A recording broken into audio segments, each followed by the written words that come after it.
நாடாளுமன்ற தேர்தல் அறிக்கை தயாரிப்பில் ஈடுபட்டுள்ள அதிமுக குழுவின் பிரதிநிதிகள் விழுப்புரம் மண்டலத்தில் பொதுமக்கள் மற்றும் விவசாயிகளை சந்தித்து கருத்துக்களை கேட்டனர்.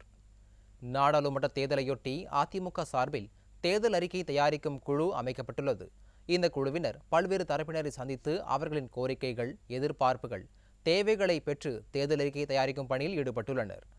சென்னை, வேலூர் மண்டலத்தில் மக்களிடம் கருத்து கேட்ட அதிமுக குழு விழுப்புரம் மண்டலத்தில் மக்களிடம் கருத்து கேட்டது. கள்ளக்குறிச்சி மாவட்டம் மாடூரில் விழுப்புரம், கடலூர், கள்ளக்குறிச்சி மாவட்ட மக்கள் பிரதிநிதிகளை சந்தித்து அவர்களின் கருத்துக்களை கேட்டனர். கூட்டத்தில் பல்வேறு சங்கங்கள், தொழிலாளர்கள், விவசாயிகள் என அனைத்து தரப்பினரும் ஆர்வத்தோடு கோரிக்கை மனு அளித்தனர். திமுக தேர்தல் அறிக்கையில் கொடுத்த வாக்குறுதிகள் எதையும் இதுவரை நிறைவேற்றவில்லை என முன்னாள் அமைச்சர் நத்தம் விஸ்வநாதன் குற்றம் சாட்டியுள்ளார். நாடாளுமன்ற பொதுத் தேர்தலுக்கான அதிமுக தேர்தல் அறிக்கை தயாரிக்கும் குழு பிரதிநிதிகள் கருத்து கேட்பு கூட்டம் கள்ளக்குறிச்சியில் நடைபெற்றது.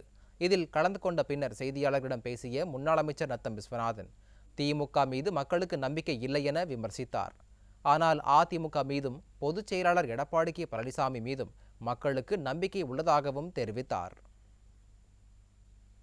சட்டமன்ற தேர்தலில் அவர்கள் கொடுத்த தேர்தல் அறிக்கை குப்பை தொட்டிக்கான வீசி அவர்களே குப்பை தொட்டியில் வீசியிருந்தார்.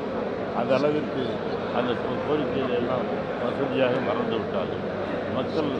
ஆனால் அதனால் திமுக எந்த தேர்தல் அறிக்கை கொடுத்தாலும் மக்கள் அதை நம்ப தயாராக, மாறாக நமது அனைத்து இந்திய அண்ணா திராவிட முன்னேற்ற கழகத்தின் சார்பில் கொடுக்கப்பட்ட எந்த கோரிக்கைகளுக்கு எந்த தேர்தல் அறிக்கை கொடுத்தாலும் அதன் மீது மக்களுக்கு ஒரு நம்பிக்கை இருக்கிறது. இதனைத் தொடர்ந்து பேசிய முன்னாள் அமைச்சர் ஜெயக்குமார் தமிழகத்தில் பாஜக முதலில் நோட்டாவை வெற்றி பெறட்டும் என விமர்சித்தார். யாருக்கும் இழவு காக்க வேண்டிய அவசியமும் யாருக்காகவும் காத்திருக்க வேண்டிய அவசியமும் அதிமுகவிற்கு இல்லை என்றும் அவர் கூறினார்.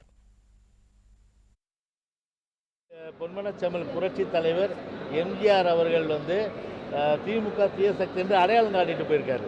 எனவே அந்த வகையில் வாழ்நாள் முழுவதும் எங்களுடைய எதிர்ப்பே திமுக தான்.